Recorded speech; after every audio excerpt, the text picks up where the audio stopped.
Yes.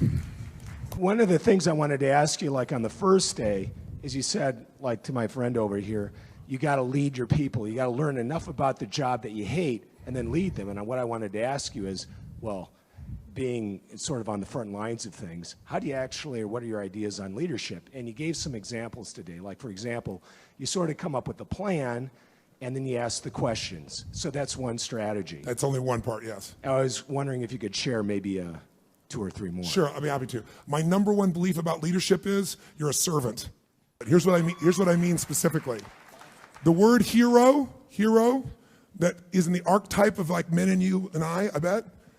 Is it true that inside of you, you really want to be the best? You want to create the best, share the best, do the best? Is that a metaphor for you in your life? Absolutely. Yeah, me too. So I think people in this room tend to have that as their metaphor. So all of us at some level, man or woman wants to be a hero. The word hero in its Latin root means servo. Servo means servant. It actually means slave.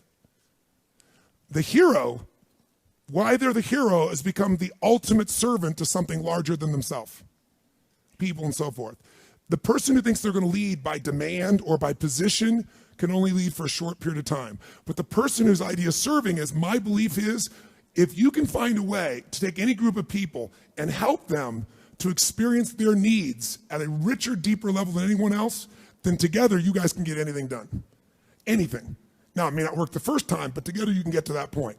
Because needs are ultimately what we're after. We're not after the vehicle we think we're after. You want $1 billion, then you get it. I got plenty of clients, and I will tell you, it is not the end game. And so then they go after their second billion. Or you think it's getting married, and then you get it, and you find out it's not the end game. There's certain needs that have to be there, and the ultimate needs are growing and giving. Because you only can feel so good filled up by yourself. So my core belief is, I got to serve. If I serve, I can lead. Because I believe motive does matter. If my motive is just to get you to do something for me, there's a certain amount of power that I can get to do that if I strategize, if I think, if I feel, and also if it serves a greater good, even if I don't intend it. If the bumblebee goes to try to get the nectar it wants, its selfish goal, I believe there's a higher power that guides it all. And when that bumblebee goes, it doesn't intend to give anything but pollen sticks to its legs. As it goes about trying to get what it wants, that's how flowers are created. I really believe that everything has a web of connection. If your intent is to serve yourself, you're still going to serve something more than yourself, and you're going to get a certain amount of insight.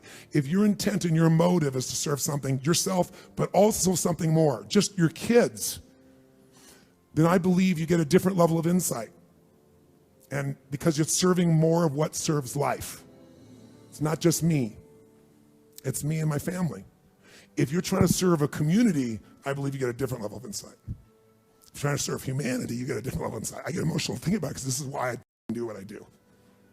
So when someone stands up, it's not about business, it's not about anything, but about serving them. So I will use abrasive or creative language. I'll use whatever it takes, humor, stupidity. I'll make fun of myself. I'll challenge. I'll do anything to serve. That's why I'm here. I don't need to do that anymore, but I love to see someone free and alive and lit up. So when that's your motive, no matter how people perceive you on the outside, if they're around you long enough, you can't hide what your real motive is.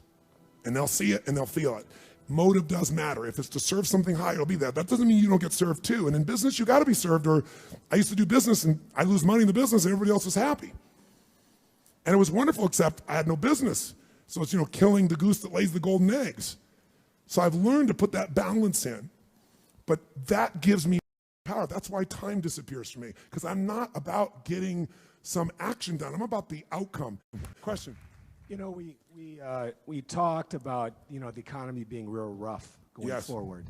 But you've given so much of yourself, and I can see it, and the passion behind these people about teaching these really important business principles, that I'm confident that it's going to be a lot shorter to come out of this recession. Thank you so much. My honor. Thank you. Give him a hand.